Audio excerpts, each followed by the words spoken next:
am doing another chapter illustration of the second Harry Potter book. I am in chapter 5. I will be using Tempera as well. In this chapter, the summer vacations are over, so they are going back to Hogwarts. Harry was staying at the Weasleys for the summer, and he had a great time there. To go to the train station, they all take the car, the Ford Anglia that Mr. Weasley had enchanted to make bigger so it fits the entire Weasley family, and Harry, and their luggage. They drive normally. The parent, Arthur Weasley, drives. But because the kids kept forgetting a few things and going back in the house to get them, when they arrive at the train station, they are barely on time to catch the train.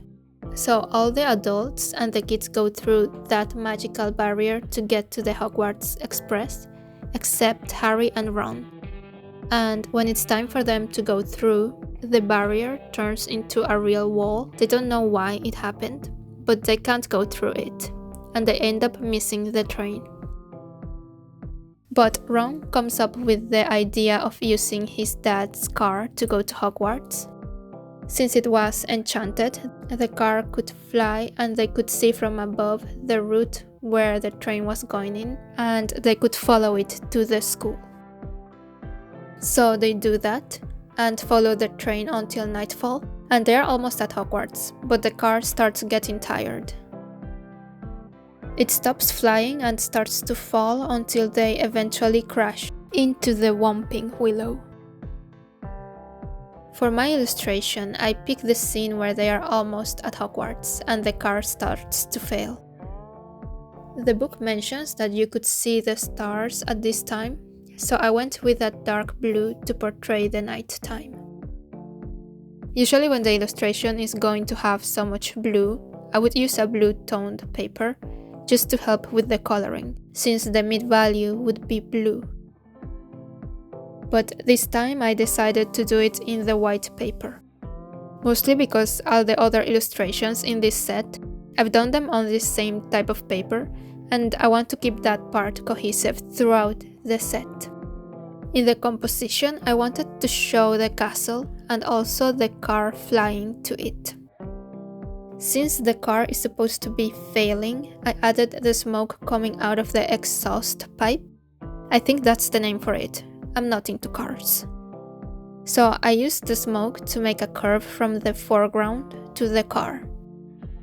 I changed the smoke in size to show the distance too.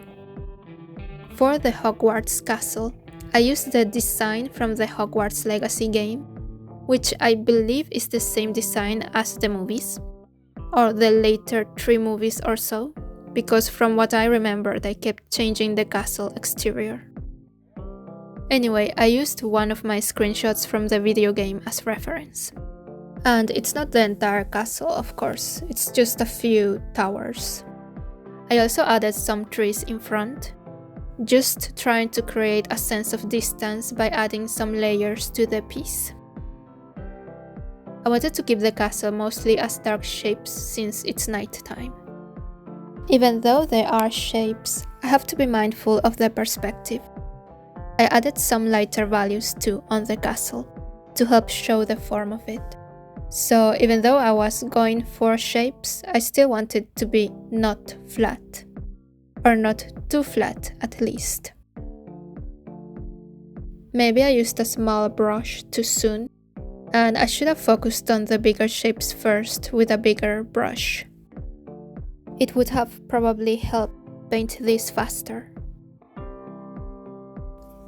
When I was using the smaller brushes, I was also trying to do the texture of the walls, like small stones texture.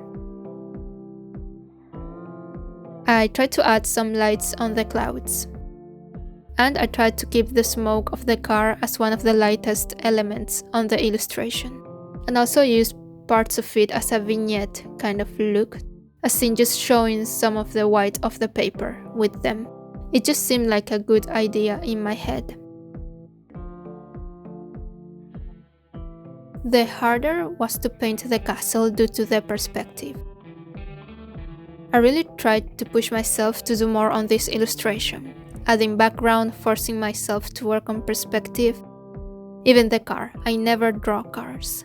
I think the last time I drew a car, it was also another Harry Potter illustration, and it was the same car, the Ford Anglia. It was a very hard illustration for me, and it's not perfect because I do think I have a lot of perspective issues, but I'm working on it at least, and this is good for practicing that issue. It was sort of a mistake to start to texture the stones with the small brush. You can see I end up using the big brush and then focusing on filling the shapes first. And I use the small ones for the actual details or edges of the castle.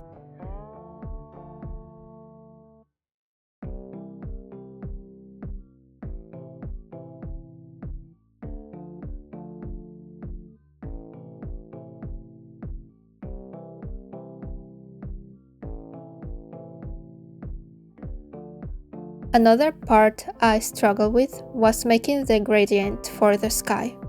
I don't mind brush strokes showing because I do love a painterly look, but I had to blend them better. It also helps when they tend to go on the same direction, like all of them horizontally or vertically. But when you add both, it starts to look a bit messy. So I just worked on that to improve the sky. I spent some time trying to get it to work. I had to paint around the castle towers, which have some small shapes. I tried to avoid having to repaint the castle. In the end, I think the sky turned out alright. I was also trying to do some more details with the smaller brush, just on the rooftops.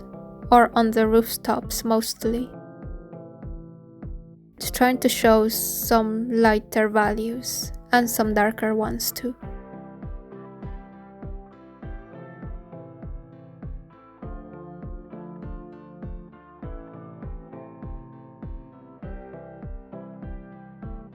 After having the castle and sky done, I moved on to smaller elements, like the trees.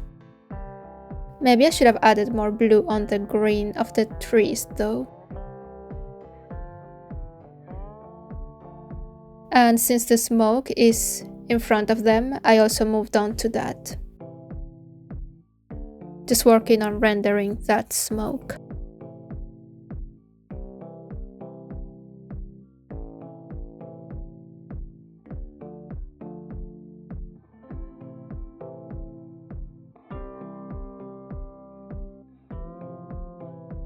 And then I added details to the car, trying to show some of its form, making it so it's not just a flat shape.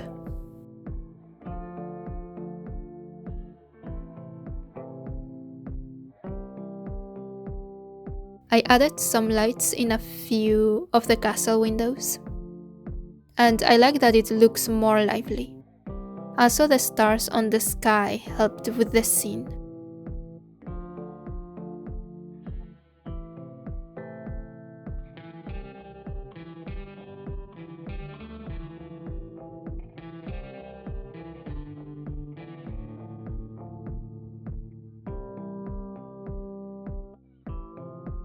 I softened some of the smoke edges of the car to make it look more smoky.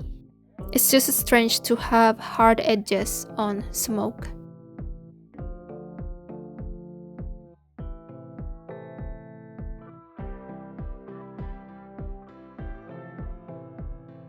It's definitely not my favorite painting, but I am glad to try new things.